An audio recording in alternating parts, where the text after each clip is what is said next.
नमस्कार, times of Swaraj में आप सबों का स्वागत है और मैं हूं संतोष सिंह। और आज हम टाइम्स ऑफ स्वराज में बात कर रहे हैं कि तेजस्वी का वो तंज, जिस तंज में आक्रोश भी था, प्यार भी था और नीतीश के उस वोटर को लुभाने की कोशिश भी था कि देखिए मेरा क्या दोष, हम तो चचा मानते हैं, हम चचा की तरह सम्मान देते हैं, हम चचा को अभी भी दिल से लगा कर रखना चाहते हैं, लेकिन क्या परिस्थिति बनी, क्या हुआ नहीं हुआ, चचा हमको छोड़कर चले गए। मतलब साफ है कि अब तेजस्वी के निशाने पर नीतीश का वो वोटर है जो कभी लालू का जिन हुआ करता था। अब तेजस्वी के निशाने पर नीतीश का वो वोटर है जो कभी लालू को गरीबों का मसीहा बना दिया था।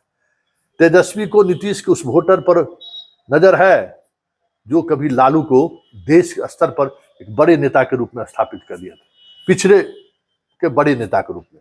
लेकिन कुछ चीजें ऐसी हुई जिस वजह से वो अलग थलग पड़े और फिर नीतीश कुमार ने उस राजनीति की नैरेटिव को इस तरीके से बिहार में सेट किया कि राजद को की सत्ता में वापसी में अभी भी कह सकते हैं कि 20 वर्ष से अधिक समय लग गया है। आए भी हैं तो बैसाखी के सहारे। और अब देखना यह होगा कि तेजस्वी इस बैसाखी को उतारने में कितना कामयाब होते हैं, क्योंकि आज तेजस्वी के अंदर लालू की वो छवि भी देखने को मिली, नीतीश की भी वो छवि देखने को मिली, जो एक डेवलपमेंट का, रोजगार का जो एक छवि उन्होंने बनाई, जिस छवि के सहारे उन्होंने बिहार में राज किया, आज वो भी देखने को मिला है। पहले जरा सुनिए कि तेजस्वी यादव ने अपना जो एक यात्रा की शुरुआत की है पूरे बिहार भ्रमण का, उस यात्रा का आगाज उन्होंने किस अंदाज में किया है, वो समझना जरूरी है प्रदेश की आगे की राजनीति जिस दिशा में जाएगी उसको समझने के लिए। जरा पहले सुन लीजिए कि तेजस्वी क्या रहे। विपक्ष में रहना हो, आपके बीच रह के आपका आवाज उठाने का काम करेंगे। हमें किसी चीज की लालसा या हड़बड़ी नहीं है। आप लोगों की तरक्की होना चाहिए। और आप लोग देखिए, देश में आज तक जो है जातीय आधारित योजना नहीं हुआ, बिहार में हम लोग ने कराया। क्यों कराया? पता चले कौन लोग कितने गरीब लोग हैं, कौन लोग दिहाड़ी मजदूर है, कौन लोग पलायन करता है, कौन लोग भीख मांगता है, कौन लोग ठेला ढोने का काम करता है, रिक्शा चलाने का काम करता है, कौन लोग जो है कचरा और नाला साफ करने का काम करता है, कौन लोग है, कौन परिवार है भाई जिसके घर में कोई सरकारी नौकरी नहीं है, कौन लोग है जिसका घर नहीं है, पक्का मकान नहीं है, कौन लोग है भाई जो भूमिहीन है। हमने वादा किया था कि भाई सामाजिक न्याय के साथ साथ आप लोगों को आर्थिक न्याय भी हम लोग दिलाने का काम करेंगे। इसलिए हम लोगों ने जातीय आधारित गणना कराया। अब पता चल गया कि भाई कौन लोग है, कितनी किसकी संख्या है, कौन बेरोजगार है, किसको नौकरी है, शायद कौन गरीबी रेखा के अंदर आता है। तो जो गरीब लोग हैं, जिसको नौकरी नहीं है, उसको हम लोग जो है मदद करने जा रहे थे 2 लाख रुपया देकर। जिस परिवार में कोई नौकरी नहीं, आर्थिक मदद, ये योजना हम लोग बनाए।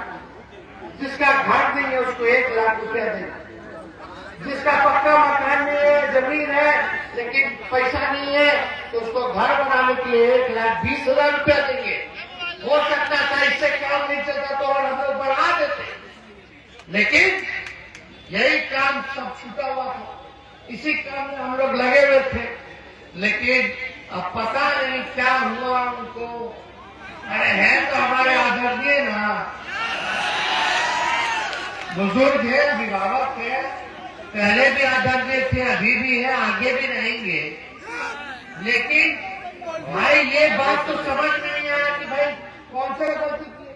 रात भर घूम करके छापा मारते थे अस्पताल में, दवा बढ़ा दिए, साफ सफाई हो गया, डॉक्टर ओपीडी डबल कर दिए, बिहार में पर्यटन नीति लाए और हमारे कार्यकाल में बिहार में सबसे ज्यादा पर्यटक भी है। ये हम लोगों ने काम किया। आईटी पॉलिसी लाए, बिहार में इन्वेस्टर भी किया। पहली बार बिहार में बाहर के व्यवसायियों ने, पूंजीपतियों ने बिहार के साथ समझौता किया कि बिहार में पैसा खर्च करेंगे। 50,000 करोड़ का MOU साइन कराया गया। मिनिस्टर हमारा, शिक्षा मंत्री आया राजद का, हेल्थ मिनिस्टर तो हम खुद ही थे, हर जगह आईटी मिनिस्टर जो थे मंसूरी जी थे, सारा काम हम लोग करवा रहे थे।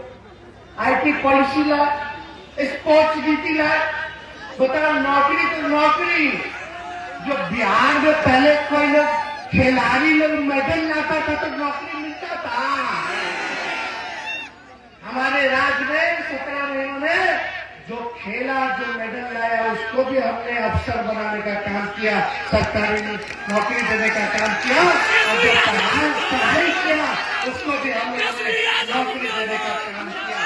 सारा काम तो आपने सुन लिया, लेकिन बड़ा सवाल यह है कि तेजस्वी जिस तरीके की राजनीति कर रहे हैं और जिस अंदाज में आज पब्लिक के बीच जाकर उन्होंने वो संवाद स्थापित करने की कोशिश कर रहे हैं, रोजगार,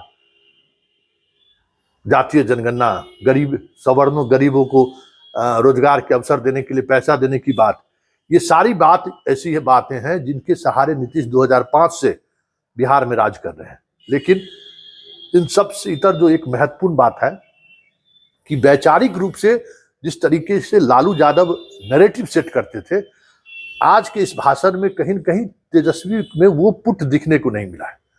और आज की राजनीति में मोदी के खिलाफ अगर आपको खड़ा होना है तो आपको नैरेटिव सेट करना ही करना पड़ेगा।